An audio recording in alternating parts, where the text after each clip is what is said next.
नमस्कार, आप देख रहे हैं HN 24/7। मैं हूं आपके साथ इरम फातिमा। दिल्ली वासी चाहे या ना चाहे, लेकिन अब हर महीने उनको अपनी जेब पहले से कुछ और ज्यादा हल्की करनी पड़ेगी, क्योंकि दिल्ली वासियों से पानी बिजली के बाद अब सीवेज टैक्स वसूलने की तैयारी की जा रही है। एनजीटी यानी कि नेशनल ग्रीन ट्रिब्यूनल ने यह आदेश जारी किए हैं और साथ ही ये भी कह दिया है कि 2 महीने के अंदर ये टैक्स वसूली शुरू हो जानी चाहिए। अब आप सोच रहे होंगे कि लॉकडाउन, महंगाई, बेरोजगारी में वैसे ही लोगों की जेब खाली है, उस पर इतना जुल्म क्यों किया जा रहा है? तो इसके पीछे का तर्क और वजह भी जान लीजिए। असल में आपकी अपनी यमुना, जो लॉकडाउन में कुछ कुछ हद तक साफ होने लगी थी, उसमें अब भी प्रदूषण और गंदगी पूरी तरह से कम नहीं हुई है। वजह है उसमें अब भी अशोधित यानी कि अनट्रीटेड पानी और मल यानी कि सीवेज डाला जाता है, जिससे हर रोज यमुना पहले से ज्यादा प्रदूषित हो जाती है। इसलिए दिल्ली के सभी मकानों से ये टैक्स वसूलने का फैसला लिया गया है। एनजीटी ने कहा है कि दिल्ली की अवैध कॉलोनियों में रहने वाले 2,30,000 लोगों ने सीवेज का कनेक्शन नहीं लिया है, जिसकी वजह से नदी में प्रदूषक तत्व जा रहे हैं। लेकिन साथ ही ये भी साफ कर दिया है कि भले ही लोगों ने सीवर का कनेक्शन नहीं लिया हो, लेकिन उनसे ये शुल्क, ये टैक्स जरूर वसूला जाएगा।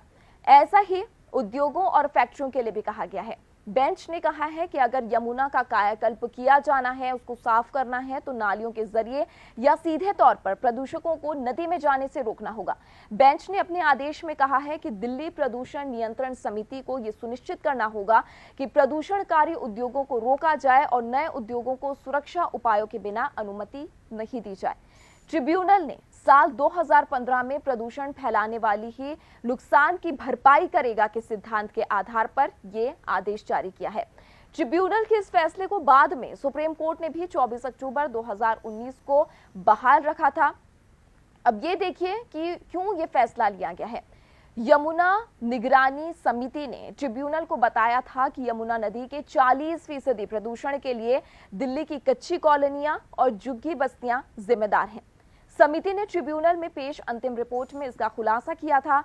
यमुना प्रदूषण के लिए ज्यादातर कच्ची कॉलोनियां और झुग्गी बस्तियों में सीवर लाइन नहीं होने को इसकी प्रमुख वजह बताया गया था। समिति ने सीवर होने के बाद कनेक्शन नहीं लेने वालों पर जुर्माने के तौर पर मोटी रकम वसूलने के लिए सिफारिश की थी। लेकिन क्या आप जानते हैं कि दिल्ली में कुल 1,799 अनअधिकृत कॉलोनियां हैं, यानी कि अवैध कॉलोनियां हैं, जिसमें लगभग 12,43,000 घर हैं और इनमें से महज 3,47,000 घरों में सीवर के कनेक्शन नहीं है। सिर्फ और सिर्फ 561 कॉलोनियों में ही सीवर लाइन बिछाई गई है। 467 कॉलोनियों में सीवर लाइन बिछाने का काम दिसंबर 2022 तक पूरा होने की उम्मीद है। 115 कॉलोनियों में सीवर लाइन डालने के लिए इस साल अगस्त में टेंडर जारी होने की उम्मीद है। 154 कॉलोनियों में सीवर लाइन डालने के लिए डीडीए और एएसआई से मंजूरी का इंतजार किया जा रहा है। 502 अनधिकृत कॉलोनियों में सीवर की योजना का कुछ अता पता ही नहीं है। तो इतने खराब हालात दिल्ली के अवैध कॉलोनियों में व्यवस्थाओं के हैं, इसलिए अब इसको जनता की जेब खाली करके सुधारने की कोशिश की जा रही है।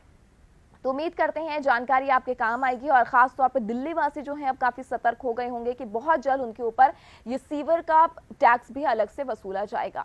तो आपकी किसी तरह के कोई राय है, कोई सुझाव है, तो आप मुझे कमेंट बॉक्स में लिखकर दे सकते हैं। साथ ही आप हमें फेसबुक पर फॉलो कीजिए, यूट्यूब पर सब्सक्राइब करना मत भूलिएगा। हमारी वेबसाइट है www.hn247.com। उस पर भी जाकर आप देश दुनिया की बाकी डिटेल्स के लिए हमारे साथ जुड़ सकते हैं। तो फिलहाल मुझे दीजिए इजाजत। नमस्कार।